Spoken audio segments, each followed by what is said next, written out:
Great. There we go. Excellent. Yeah, thank you, Elise. Um, and welcome everyone. Happy to have you here tonight, and appreciate you taking the time to join us.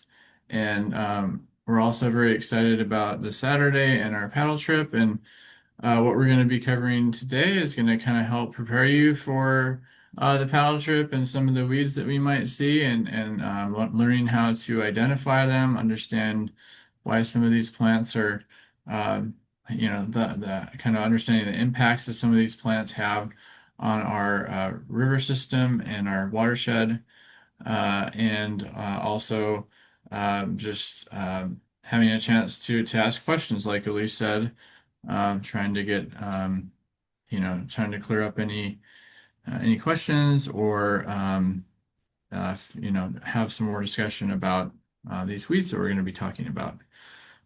So I wanted to start off with some introductions here. We've got, of course, Elise introduced herself. My name is Tyler Pedersen. I'm the Invasive Species Program Coordinator at the Tualatin SWCD.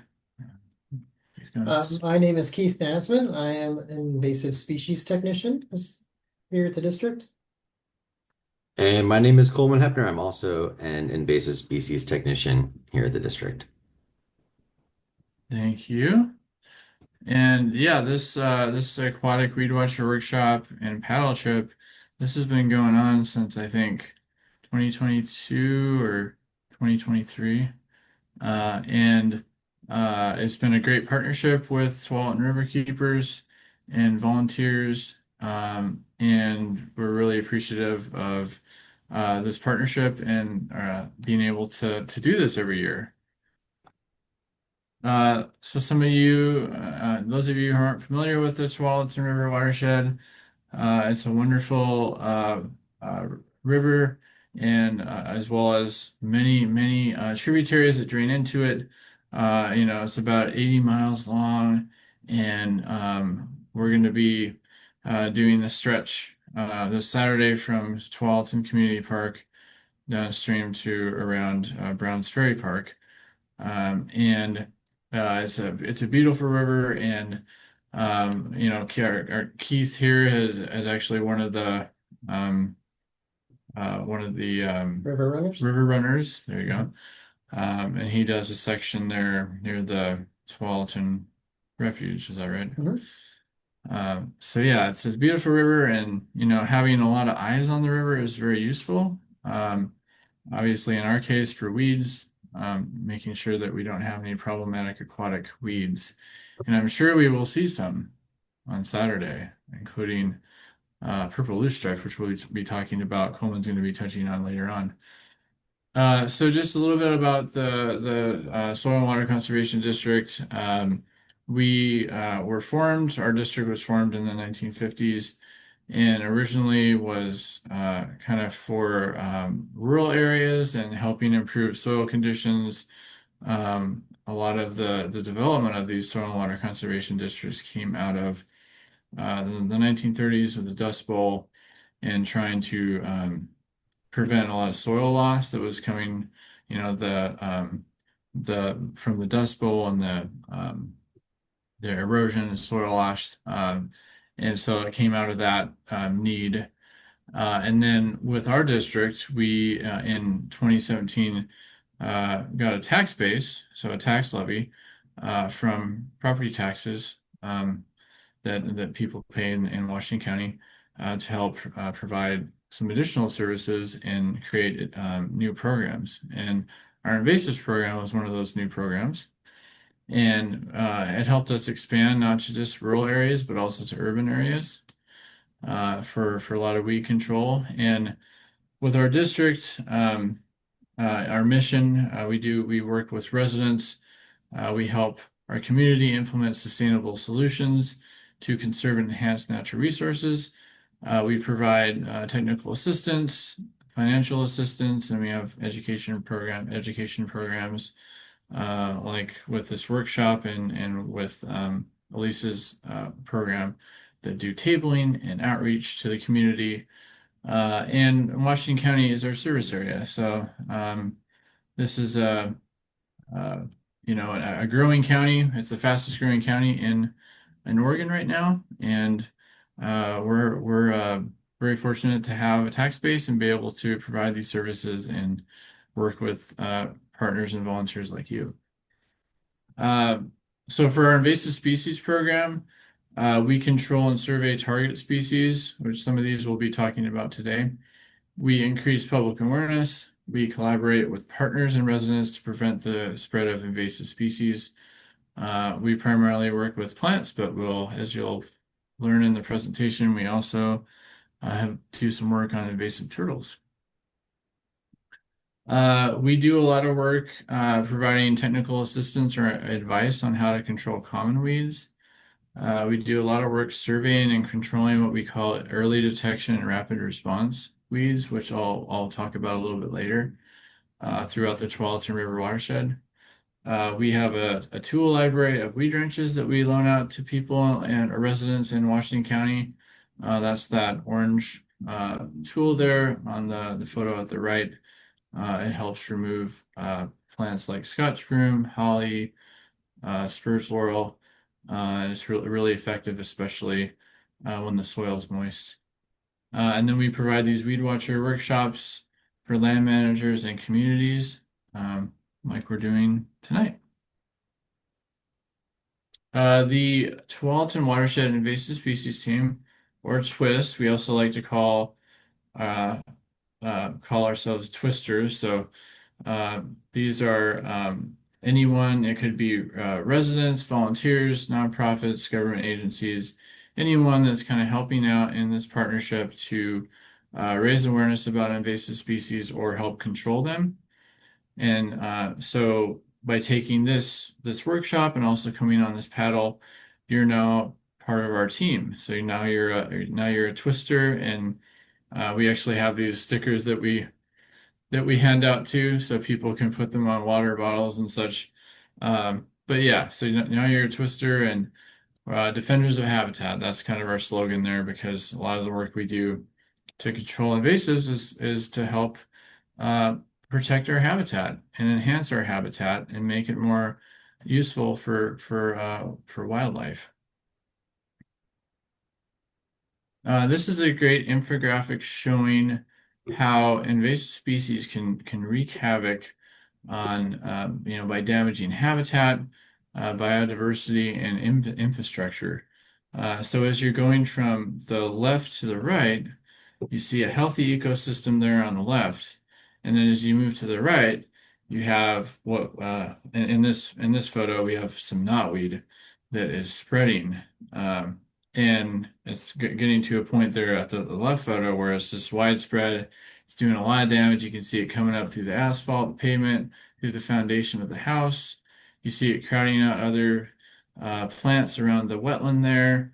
And then even in the background, you see some farmland that's in disrepair. And a lot of this, especially with the farm in the background, a lot of what we deal with the impacts from invasives have to do with, or I guess I would say a part of that impact is with pollinators. And so a lot of our native plants are in sync with our pollinators, like bees and butterflies. And our invasive plants, they are not in sync. They do not bloom at the right time for these pollinators. They might not have that full length of pollination throughout the year. And so that's kind of what that's referring to, is that we need to have native plants that are in sync with the pollinators that can provide that resource when they need it for that life stage. So this is a good infographic, just kind of highlighting the fact that, hey, when we see these invasive plants, we have to act fast before they get out of hand. And this is a really good illustration showing this is what we call the invasion curve. And this is showing the different stages of management as you're going up the curve. And so on the bottom, the different stages as we go from left to right, we have prevention, we have detection and removal, we have containment, and lastly on the right there, we have long-term management. And as you see on the y-axis there, that is the size of the infestation and then the management costs. So as you go from one stage to the next, going from left to right, you'll notice that the cost of management goes up as well as the size of the infestation. And so the really important thing with the work that we do and what we call early detection and rapid response is getting on these invasive species before they get out of hand, so that we can not only save ourselves the money, but also the time that we need to manage these weeds, to get them under control. So that's why it's really important that we focus. A lot of our focus in what we do is on prevention and detection and removal as well as containment. But the more we do on prevention, especially like we're doing today with this education, letting people know like, hey, these are weeds out there, keep an eye out for them. We don't want them in our watershed. Also, if people are, researching plants that they want to plant in their yard, around their pond, it's a good idea to be mindful of that so you don't start something that's gonna spread. So this is just a little kind of intro to some terminology that you're gonna encounter throughout the presentation for aquatic vegetation. So when we talk about emergent or immersed plants, in this example, it's purple loosestrife. This is something that we'll probably see out on the river on Saturday. This is referring to the fact that a majority of the plant grows above the water surface. It's rooted in the water in saturated or inundated soil. So that's what we'll see with purple loosestrife. We'll see it above. It's sticking out of the water. It might be coming out of the water, but a lot of it's going to be out of the water, and that's where you see those magenta, purple colored flowers, which are in bloom right now. The next type of aquatic plant you'll see are these submerged or submersed plants. In this example, it's leafy elodea. This is where the majority of the plant grows below the water surface, but it may also be bottom rooted or free floating. Leafy elodea is something we could potentially see on the river, but a lot of we only have a couple sites that we're managing right now, but it's one that you'll see a lot on the Willamette, unfortunately. The last type of aquatic vegetation are floating vegetation. So that in this case, this is for yellow floating heart. That's the example. These are free floating leaved plants. They're not anchored in the sediment. And then they're also free floating leaves plants that are rooted in the sediment. So they could be free floating or they could be anchored or not anchored. So in this case, it's this yellow floating heart, which has this kind of this lily or this lily pad that floats on the water.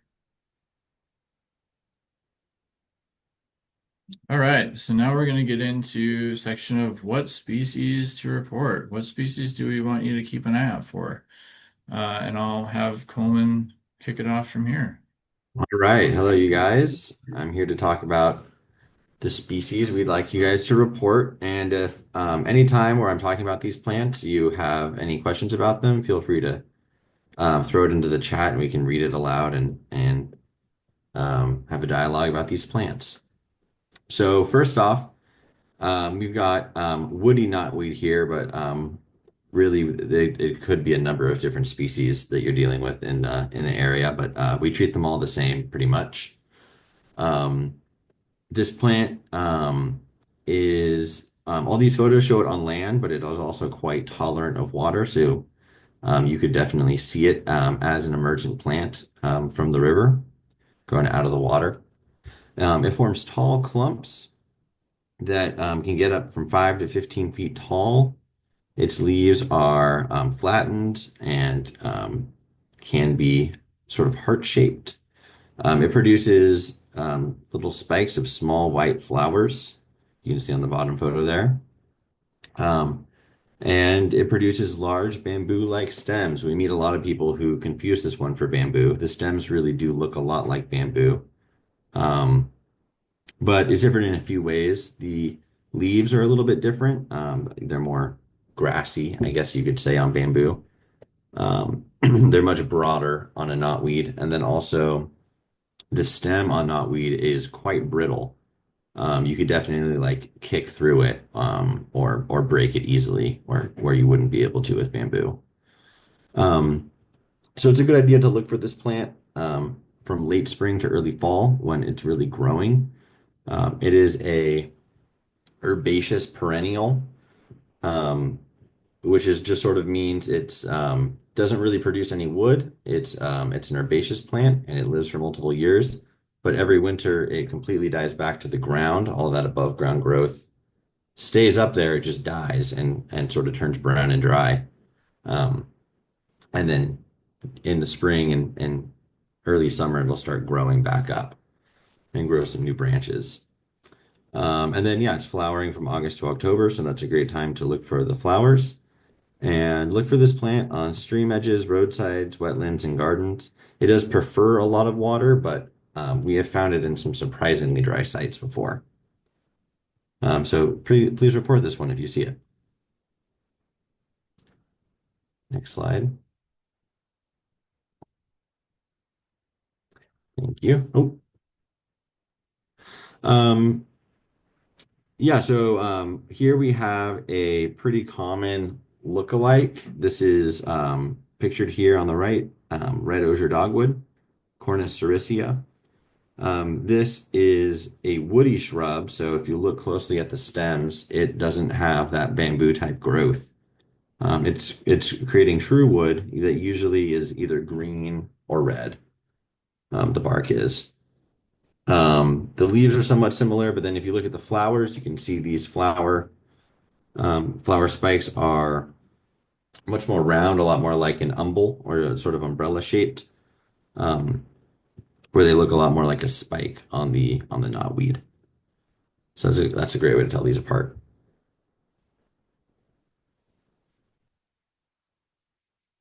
Thank you. All right, moving on. We've got purple loosestrife. This one is also an emergent plant, usually growing in pretty wet habitats. Um, it's a clumping plant. It can grow up to 8 feet tall. It has pink to purple flowers, and you can see here that the flowers are decently big enough where you can pick out the individual flower on the flower stalk. Um, The leaves are mostly opposite or whorled, and it has square stems. It's in the mint family, and so like most plants in the mint family, it has square stems. With this plant, we have a couple active biocontrols out in the area, so it'll be hard to see from the kayak, but if you're out and about and you find this plant, take a close look, and you might be able to see some of the biocontrol beetles predating on the leaves and chewing it up.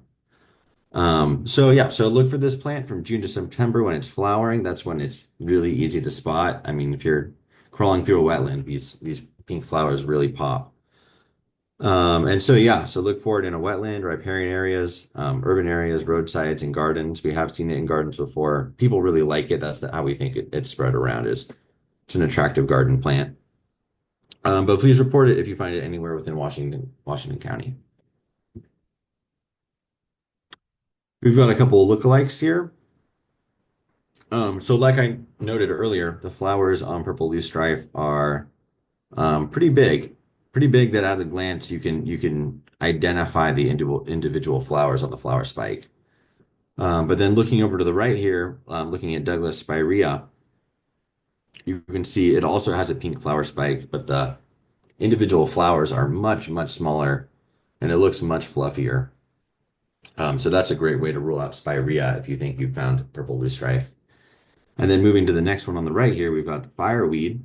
Um, and this one is different. It's very herbaceous. It's not as robust as the purple loosestrife is. Even though the purple loosestrife is also herbaceous. Um, but this one has giant flowers. So purple loosestrife flower size is going to be somewhere in between the Douglas spirea and the fireweed. All right, we've got parrot feather or Myriophyllum aquaticum. This one is likely an escaped aquarium plant, as are a lot of our invasive aquatic plants. But it has this really cool, unique look that almost looks like conifers kind of rising out of the mud or the water. It's a submersed perennial, but take that with a grain of salt because it really does thrive on the edges of bodies of water. And as the surface of the water is fluctuating up and down, you can definitely see it on the bank or out of the water a little bit. But you can also find it in the water. So never let your guard down. It's got bright green feathery leaves. They're arranged in whorls. Um, above the water, the stems are light green to red, and they are kind of more of a reddish under the water. Look for this plant from July to September when the water levels are low. That's a great time to look for any aquatic plant. Just less water for it to hide under. And look in shallow, slow, or non-moving bodies of water. Streams, lakes, and ponds are all great. And please report this if you find it anywhere in Oregon. Next up, we've got water hyacinth. This one is a doozy of an invasive plant in some of the warmer parts of the country. People spend a lot of money managing and controlling this plant. It can really choke out docks and waterways that people like to access. We there was a population found in the basin back in 2020 or 2021, and then it was found and eradicated. It's not confirmed that it's survived our winter, but with things getting warmer and warmer, this is something that we're on keeping our eyes out for. Um, it's a floating perennial, can grow up to 3 feet tall while still floating on the surface of the water. It has shiny, spongy leaves, and the leaves grow in a spiral off of a floating bulb in the center. Um, it has lavender pink colored flowers with 6 petals. You can see a great photo of them in the top right here. It's great to look for it from June to September. That's when it's flowering, and that's when its biomass has reached its peak and the leaves are standing tall. Um, yeah, look for this in rivers, streams, lakes, ponds, and other areas that are sheltered from the cold. That's the biggest thing with this plant is it doesn't really tolerate the cold. So um, hopefully it can't survive our winters. Unfortunately, this is sold in Oregon sometimes as a pond plant. So just a great reminder to anytime you're buying any plants for your pond, your aquarium, your garden, just do a little bit of research and make sure you know what you're buying.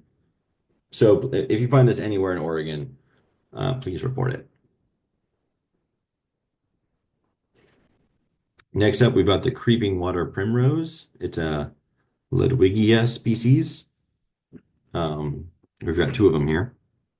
The Paploides and the Hexapelta are the ones we're interested in. This one is a floating perennial plant. The stems and leaf veins are often reddish on more of a green leaf. The leaves are lance-shaped with smooth edges, and the flowers are yellow with 5 to 6 petals. Look for this plant from July to September when it's flowering. It's always easier to identify a plant when it has flowers. And this plant really loves river alcoves, wetlands, ponds, and lake edges. Really that slow, stagnant water where it can kind of just get out of the flow and spread out. And there's a great photo on the bottom here, which is likely the Willamette, which unfortunately there are a few large populations on the Willamette. There are very few locations of this plant actually within Washington County. So this is one we know of a couple locations, and we're staying really on top of it, and we're staying vigilant for other populations. So if you see it anywhere, please report it. We really want to know. And so creeping water primrose it's a Ludwigia species. We also have a native species of Ludwigia on the right here. And you can see our native species is much smaller, and much less aggressive. Doesn't take over in the same way. So the invasive one has alternately arranged leaves and bright yellow flowers. Our native one has opposite arranged leaves, and the flowers are quite small and greenish, really not very showy. So they're pretty easy to tell them apart. Look pretty different. Moving on, we've got leafy Elodia, our first fully submerged plant. This one grows in whorls of 4 to 6. Usually we see it at around 5. It produces a white 3-petaled flower with yellow centers, and those flowers come up and sit on the water's surface. Some aquatic plants produce flowers underwater and actually do their pollination completely underwater. This one does it above water. The leaves are more robust at the end of the stem and kind of give it a bottle brush appearance. Look for the blooms in August, and then year-round for vegetation. And look for this plant in lakes, ponds, streams, freshwater, aquatic habitats. Oh, I see we have a comment here. Someone has a Lodi in their tank. Oh, that's Anna. Hi, Anna. That's our coworker. So yeah, where was I? Yeah, look year round for the vegetation. Look for it in lakes, ponds, streams, freshwater, aquatic habitats. I've seen this, it really likes slow moving water, but it can handle river environments if it can find a spot that's tucked away. And it can grow in water that's up to 13 feet deep. So this plant can form serious mats, and it can get quite long surviving in deep water. So please report this if you find it. So right here, we've got a wonderful side-by-side of leafy Elodia and American waterweed, Elodia canadensis, our native Elodia. And you can see here that the leafy Elodia has sort of a more robust leaf arrangement. It's putting out more leaves. It's putting out those leaves thicker together, more closer together. Our native Elodia usually has its leaves in sets of 3. So that right there is a really quick way to tell these two apart. It'll also just won't be quite as thick, and the leaves won't be as long. It's a smaller, more respectable plant. Moving on, we've got Eurasian water milfoil, Myriophyllum spicatum. The second Myriophyllum species we've talked about this evening, parrot feather was the other one. So this one also has that bottle brush shape, characteristic of a few aquatic plants. It has its leaves in whorls of 4. I mean, you can see that in this bottom photo here. Those leaves, those feather-like leaves, are going to be coming off in sets of 4 along the stem. And yeah, they're feather-like compound leaves. So each little cluster of those really spiny things counts as a single leaf. So look for this plant from July to August, and the plants are blooming and the water level is low. You can see what their bloom looks like on the right here. It is not a very showy flower, but it does come out of the water and can be noticed from the surface. It prefers shallow, slow-moving water along edges of rivers, lakes, ponds, and wetlands. But also look out for fragments floating in moving water. And that's true for many of these aquatic plants. They may have some population in, more gentle water, but just look out for floaters in the main stem of the river because that's how they move around. That's how they spread. So please report if you find this anywhere in Oregon.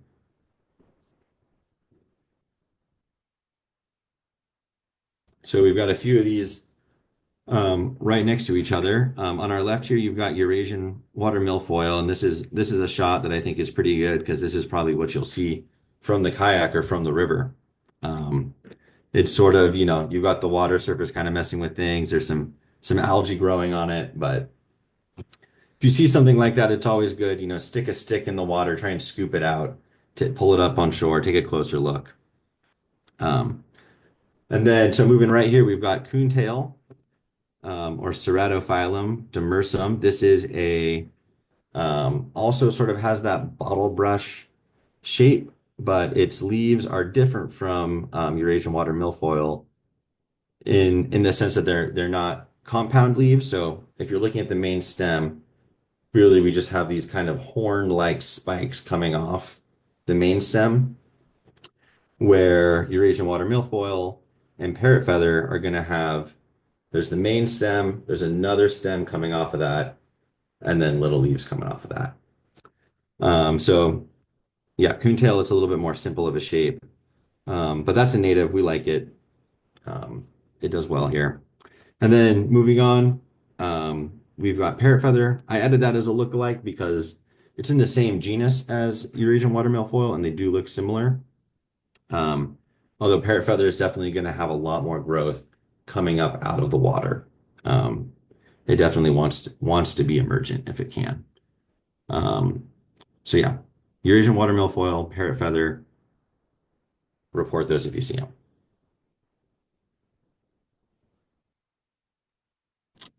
Oh, you guys are muted? All right, I Yeah. think this is Keith. I am going to talk about a couple of common aquatic native plants that you'll see out there. Floating pennywort or marsh pennywort is a common one in ponds and slow-moving waters. It is a floating or creeping perennial, and as you can see from the pictures, it forms very dense colonies. You can almost stand on these mats. They're so thick. I wouldn't recommend it though, unless you've got a stick or something, because you'll go over. It has rounded leaves that are divided into 3 to 7 lobes, and the stems float on the water. And they have roots at each node, which you can kind of see in the top left picture there. Just like other aquatics, best time to see it is when they're in full growth later in the season and when the water levels are low, condensing their populations. And I already talked about where they are, shallow and slow-moving water. Next slide. The next one here is mosquito fern, otherwise known as azolla. This one is interesting. It will cover ponds and make them turn red, like the upper right picture. These plants are floating. If you pick one up, it just has some little tendril roots hanging down, and that's the whole thing. It's comprised of scale-like leaves, and on ponds that are not completely covered, you'll see the wind patterns will end up pushing them and clumping them in certain areas, and piling them up even. If you go out there and look at them, they can be a couple inches deep at times. Obviously, they would rather be all evenly spread out so they can all share the sun. You'll see these most prominently in late summer, as after they've had the whole summer to grow and multiply.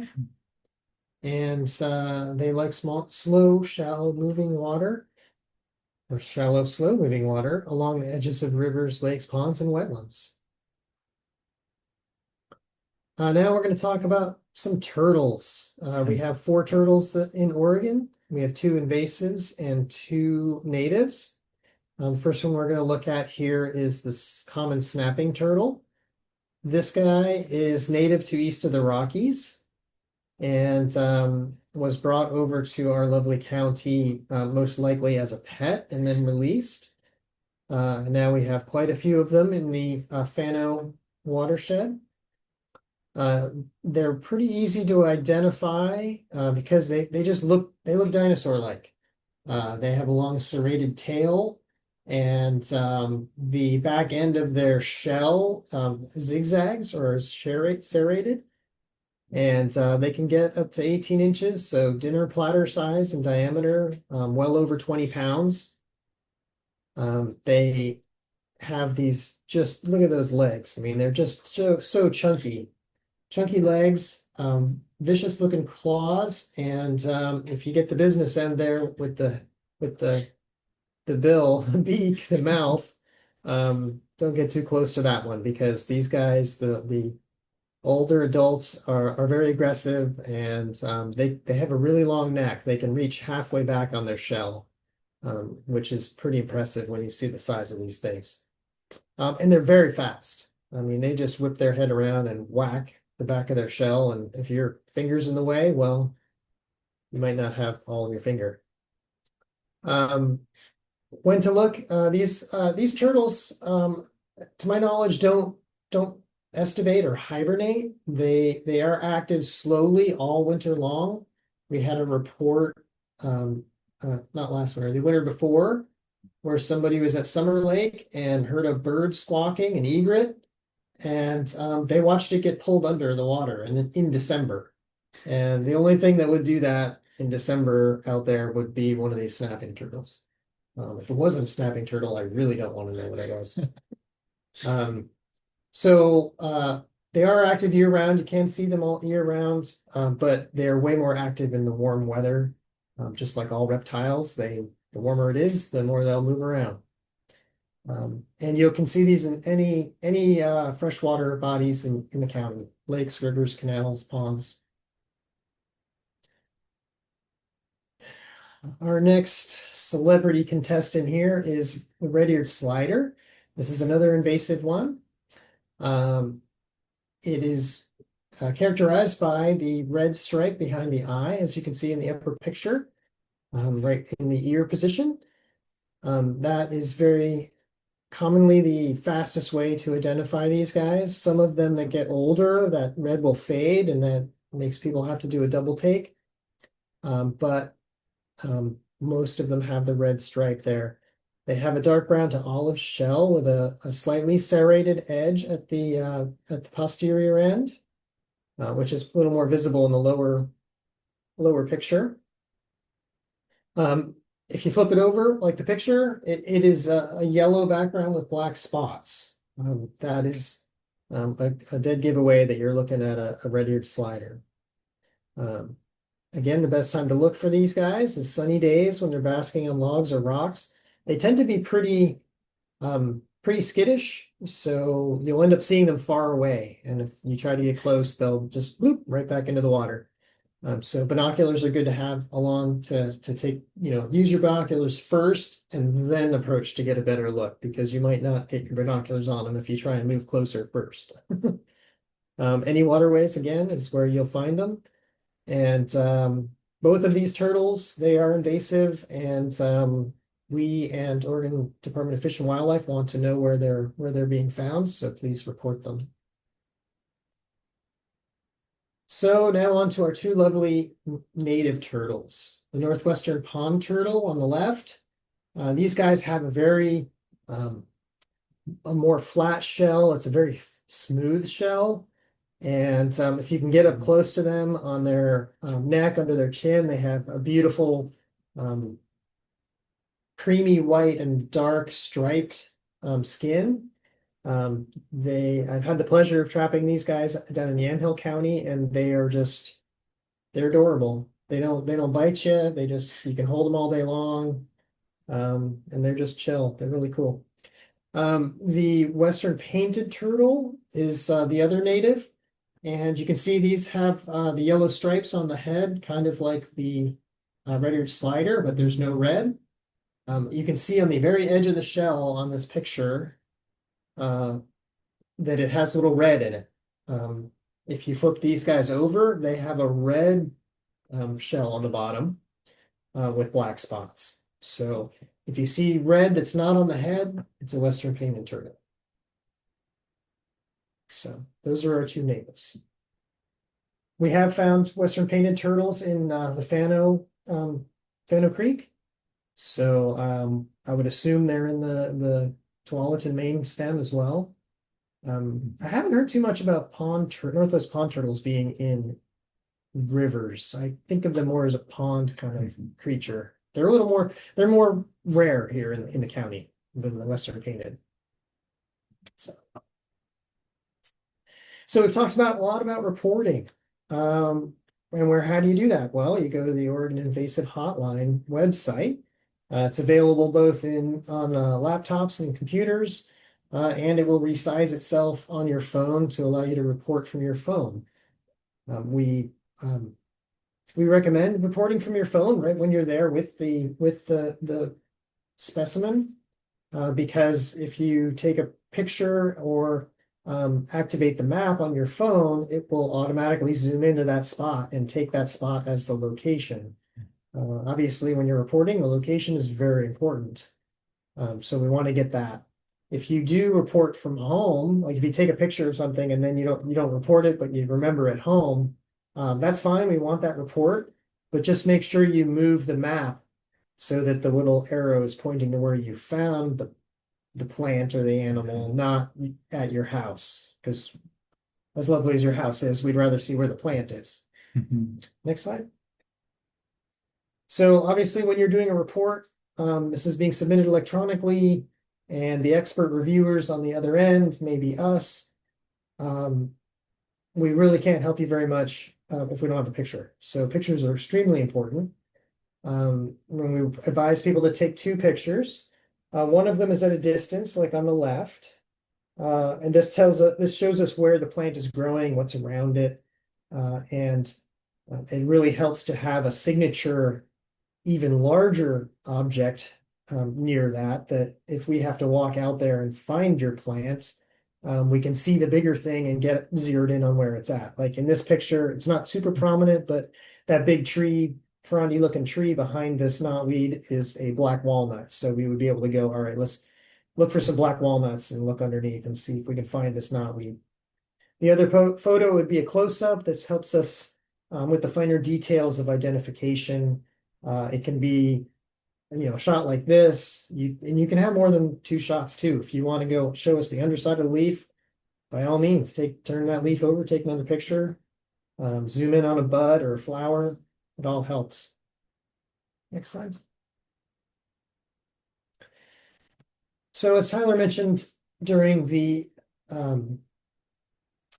slide on the invasion curve, prevention is where it costs us the least amount of money and effort to help control invasive species. So in the aquatic environment, the 3 words we want you to remember are clean, drain, dry. So all of your equipment, you want to clean it, you want to drain it, and you want to dry it before taking it to a new area. If you happen to be lucky enough to live on the Tualatin and you have your boat pulled up next to your house, you don't have to clean it and dry it and drain it every time, only if you want to take it somewhere else. But who wants to get into a muddy kayak either? So maybe you should just give a little hose off anyway. And this prevents, obviously the plants from moving around, but we've got the mussels that we're trying to keep out of Oregon waterways, the quagga mussels and the zebra mussels. And with all of our people and their aquatic recreation, it's really hard. I mean, we've got to do the clean, drain, dry for all these trailers and all these boats anytime we're moving them around to make sure we're not moving those things around. Some more information on prevention. If you do come across a big infestation on river trips, try and go around it. A lot of these aquatic plants, you can disperse them by breaking up a clump and sending it downriver, but also separating a clump. But if you actually break some of these up, they can float down and then land on some mud and reroot, and now we've got a new clump to deal with. So we want to avoid that. We don't want to release pets. That's how we got some of those turtles. So we don't want to do that.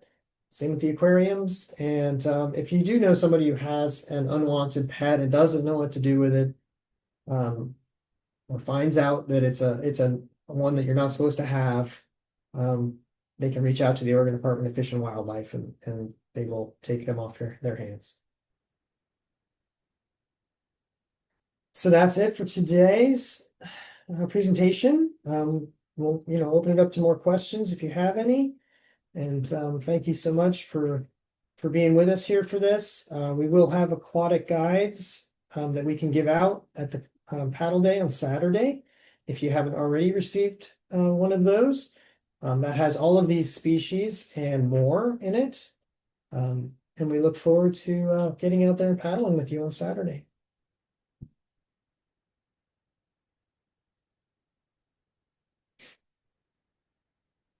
Yeah, thank you all. Yeah, if anyone has any questions, feel free to put them in the chat. And yeah, I really appreciate everyone taking time to attend today and learn more about aquatic invasive plants and animals. Yeah, thanks for being here, everybody.